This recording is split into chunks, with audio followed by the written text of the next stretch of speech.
I'm Corbett Wall with DVAuction, here with your feeder flash for Thursday, January the 25th, brought to you in part by Stay Tough Fencing. Stay Tough offers a broad variety of net wire fence designs and profiles, as well as barbed wire to cover all your containment and exclusion needs. Stay strong, stay tight, stay tough with Stay Tough Fencing. Boxed beef's $300 ceiling, or $3 a pound for choice boxed beef cutouts. It closed higher than that on Wednesday, but could not maintain it. And several times we've seen it get up to $300 and then not be able to maintain it, which is kind of unusual because it's not the one price. That's a culmination of all the different cuts in coming up with that price. So, you know, it's not really like your wholesale buyers are watching that $300 and then backing off, because they're buying different cuts. But it's bringing up that $300 cutout value. But man, it just has a hard time getting past it. And then if it does, it goes right back down. But it's usually the ribs and the loin that make it go higher when it goes higher. We saw that happen as we were getting ready for holiday demand here back in November there in early December. We saw it go up, but that was your ribs and your loin, your high dollar cuts in your cutout value. But this time it's your chucks and the rounds, the cheaper cuts there, and they're dominating your boxed beef cutout and making it go that high, which is very unusual. This time of year, people are into comfort foods, you know, roasts and things like that, so it kind of makes sense. But we've got slow food service, which is usually your higher dollar cuts from your rib and loin there, and it's just kind of a unique situation that we're in right now. But it's really pretty good. You know, it's up there near $300, sitting at $299.50 on Wednesday afternoon for your choice cuts, and that's pretty darn good there. So your packers have it pretty good. They've been keeping the fat cattle market at bay by not buying any negotiated cash price, so they just keep taking those formula cattle at the same price. They've been doing it for a month now, but it looks like they're going to have to start buying a few, and about the time I say it looks like they're going to have to start buying a few, they really don't have to.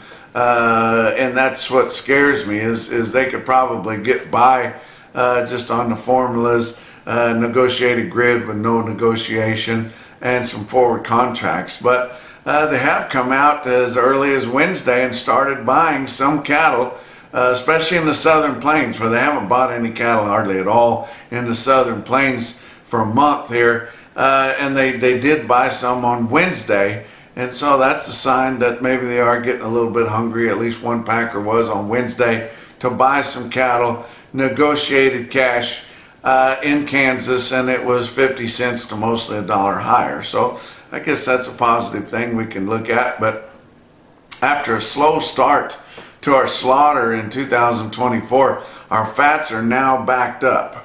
So, you know, here for the last several months, we've been able to say that we had extremely tight supplies of market-ready cattle. We don't have extremely tight supplies of market-ready cattle right now. We saw that on the cattle on feed report. Our cattle on feed over 120 days is up significantly compared to a year ago, and pretty high as far as historically. So we've got some cattle to work through now. As we get into this year in 2024, we're going to run into some tight supplies at different times. And so we've still got the really fundamentals on our side, but what difference do the fundamentals make? We've seen that they don't really, the market doesn't always pay attention to the fundamentals. But my previous visit, I got a little bit stirred up over the ID policy that NCBA is going to vote on next week in Orlando at their convention. And of course they're calling it a disease tracking device, but it's really just mandatory ID. And you say, well, it doesn't say mandatory in there. It may not say that, but the policy is asking NCBA to establish rules. Well, you don't have to have rules for voluntary anything. So it's as soon as we get this done, of course, USDA wants it. They've pushed that to NCBA. NCBA is going to put it through. And then as soon as it passes through in Orlando, which I'm sure they're going to cram it right down our throat or up our ass, whichever one you want to pick, they're going to do that in Orlando. But I do think there is going to be a stink about it. I had more calls and more texts and more emails than normal by a long shot on Wednesday, with people saying thank you for bringing this to my attention. We are going to talk to our state organization, and so it stirred some things up, and there is going to be a bit of a stink about it. So at least they're not just going to completely just run it, without anybody noticing. But as soon as they get that NCBA policy that okays the ID, then and USDA is going to cram it right into us, and they're going to say, well, the cattlemen have spoken, so I guess everybody wants it, and that's, they can always hang their hat on that. So, but I was talking to several people about the ID, mandatory ID and the EID tags and all that, and so everybody was saying, well, it's a bad deal. And I said, well, yes, it is a bad deal for cow-calf producers, backgrounders, order buyers, and sale barn people. But it's a good deal for packers, feedlots, and seed stock producers. And they're the ones that run this industry, and we're just living in it. So I guess if you're a packer, feedlot, or seed stock guy, it doesn't really affect you that much, and you're okay with it. But for all the rest of us that are beneath them, yeah, we're the ones that have to stand the expense, the work, the shrink, all the problems that go with it, trying to keep the tags in and all that kind of thing, reading them all over the place. But once you ship them to the feedlot, them and the packers, they get the benefit of it, if there is benefit. And there's never going to be any premium to these EID tags being put in. It will only be a discount, or you won't be able to market the cattle at all if you don't have them in there. So that's typical there. But I had one group from Texas said, if Texas and Southwestern Cattle Raisers Association, if they can't represent the cow-calf producers in the state of Texas, Independent Cattlemen's Association of Texas says they can do it, and they will support voluntary ID, but they've got policy against mandatory ID and will never promote that to happen. But evidently TSCRA has forgotten who they represent, and they just fall in with KLA and Texas Cattle Feeders Association every time anything comes up. But, and talking about different people saying what they think that these ID tags are for, it's clearly that it's not just for tracking diseases, because, we do that every 20 years or 30, we have to track one. So why would we go through all that trouble? And we've always been able to track them down before. It's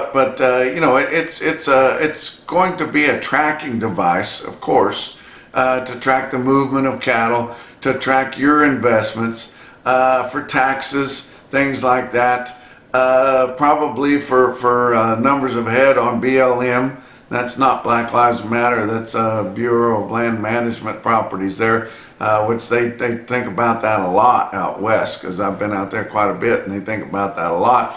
But probably more so than anything, the government wants it for carbon credits. And since you guys are fully aware that cattle are causing global warming and killing our ozone layer and all that kind of thing, eventually we probably are going to see, and we're starting to see more and more of that, carbon credits depending on how many cattle you got. Well, if you got those EID tags in there, it'll be real easy for them to come in there and punish you or penalize you or charge you for carbon credits. So just think of all the ways that the government can use the EID tags against you Yet our National Corporate Beef Association is giving them a red carpet to get that pushed through. Talk about your board on Wednesday. February live cattle futures up 70 cents at 175.35. April was up 52 at 178.35. Back months were all higher, up 37, up as much as 92 cents. January feeder cattle up 82 cents at 231.82. March up 12 at 233.77. Back months on feeder cattle up 25 cents to up 77 cents. And it's amazing how friendly that the cattle futures have been to us for the last couple of weeks here. They're just a little bit higher every day. And March corn up 5 3/4 cents, 4.52 1/4 cents a bushel. March beans up 3/4 cent at 12.40 1/4.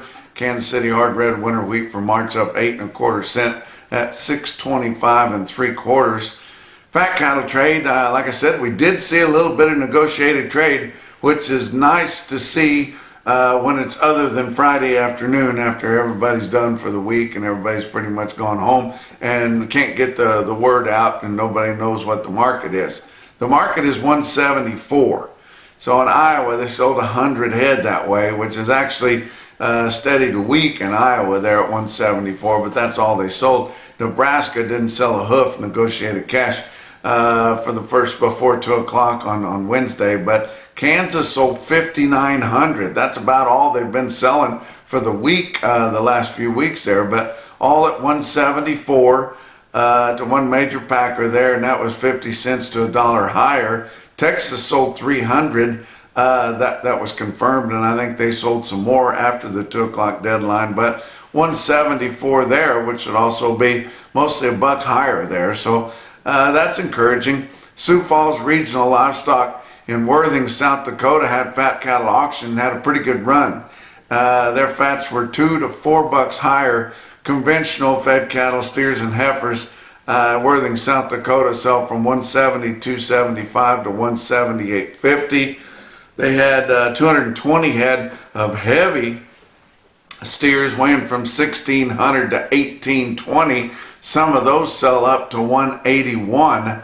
No discount in the auctions for those cattle. They want the tonnage, they want the weight with one slaughter there, and they readily take those cattle. Now, whenever we get numbers built back up, then they'll start discounting them, of course, but right now they're taking them right along. The program cattle were not well tested, and those that were on hand did not sell at a premium at Sioux Falls Regional. Box beef cutout values were lower after closing over $300 on choice cuts on Wednesday afternoon, or on Tuesday afternoon. Wednesday afternoon, they closed down 216 at 299.50. Your select cuts on Wednesday afternoon closed down 114 at 287.24. And man, that choice select spread's getting really tight. You see that when they're going after the chucks and rounds more than the higher dollar cuts that they want to grade choice all the time and higher. But choice select spread now just 12 1/4 cents, $12.25, but 100. And your slaughter 366,000 through the first 3 days of the week. That's 25,000 more than last week's sluggish kill, but still 9,000 less than the same week a year ago. Talk about what else is going on. Our Punchy Pick of the Month contest is still going on, people. We haven't received very many Punchy Picks this month, so it could be your opportunity to win one. If you've got picks that are not very punchy, but you think that they could still compete. But once you send your Punchy Pick to punchy@nationalbeefwire.com, you're automatically entered to win, and the grand prize is all that cool merchandise from Beaver Feed Company in Beaver, Oklahoma, Beaver County Stockyards in Beaver, Oklahoma, and then the whole case of Farapiece, guys.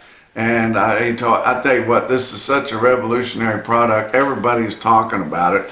I was getting a pig feed for my daughter's show pigs there in Amarillo this week, and and just a little feed store that pretty much caters to show stuff. And they were saying that they're carrying Farapiece, and man, it is flying off the shelves there because people are finding value in it. So you get a whole case of Fair Piece if you win the Punchy Pick of the Month contest, and we don't have that many entries so far this month, and we're getting towards the end of the month, so get them in, guys. Talk about your feeder cattle market, your real-time index on DVAuction late in the day on Wednesday, sitting at 233.78. That was down $1.05 from the end of Tuesday's trade, whenever we had those big Monday and Tuesday sales, and we had a little bit of curbed receipts on some because they were right in the pathway of that ice storm. But buyers really coming out after we didn't have very many receipts for a while.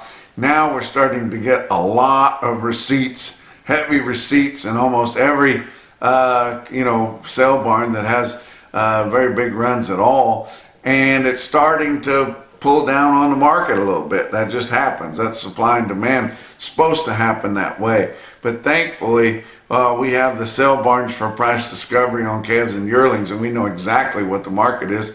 Every part of the country you want to look, because we have active sale barns, and as long as you guys continue to support your auction markets, we'll always have price transparency there, and it's a great thing. But 233.78 for your RTI. Your CME latest available was 230.21. Got big sales coming up here on Thursday. One of them is Mitchell Livestock Marketing in Mitchell, South Dakota. 5,000 head plus going to be there at Mitchell. You can view and bid them on DVAuction.com, guys, if you want to watch the sale there in Mitchell, South Dakota. Let's talk about your big sales on Wednesday. How about OKC West, El Reno, Oklahoma, 5,000 head for them. Compared to 2 weeks ago, feeders sold $4 to mostly $10 higher. Calves were $2 to $10 higher. Very good market throughout there. I thought a stick-out sale was a big, long string of heavy feeder steers there. They sold 228 steers from Fort Cobb, Oklahoma. They weighed 992 and bring 211.50. That is a big, big price on some steers weighing nearly a grand. Then the guy had the option to take the next big long slug of them. There's another 228 head of them, and they only weighed 955. So of course he took those right along. But that's a big sale there on some big, big steers there. Congratulations to El Reno, Oklahoma at OKC West. Your NationalBeefWire stick-out sale of the day was Winter Livestock in Dodge City, Kansas. They had a good sale there. First time they'd had a really good sale for a while, but 4,650 head. No recent comparison to really compare with, but many well-tested weight groups. You can look at this automated market report through Cattle Market Central, and you see 394 head of 6-weight steers in Dodge, average 653 at 270.11. 738 head of 7-weight steers, average 734 at 244.70. 442 head of 8 weights, averaged 824 with a weighted average price of 235.55. And 418 head of 9-weight steers in Dodge City, Kansas, average 937 at 214.20. Look at some heifers. 322 head of 5-weight heifer calves, average 546 at 261.03. 556 head of 6-weight heifers, average 639 pounds with a weighted average price of 234.60.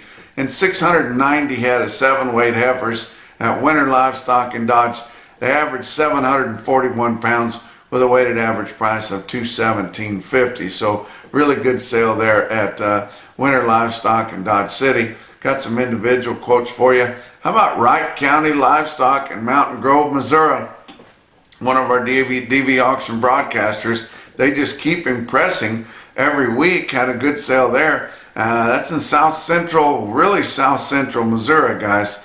And they sold 132 steers, weighed 801 at 238.35. Now, most sale barns will struggle getting over 230 for an 800-pound steer, but they sold a good long string of them there and brought a real handsome price. Now you get up in the northern plains and sometimes they'll bring more than that. How about Platt Livestock Market in Platt, Nebraska, or Platt, South Dakota, excuse me. 73 steers weighed 832 at 247.75. And the most impressive quote that I saw anywhere on Wednesday, in your Macrocin No BS top quote for the day, come out of Sydney Livestock Market Center in Sydney, Montana. 69 steers weighed 523 at 337.50. And that's your feeder flash for Thursday.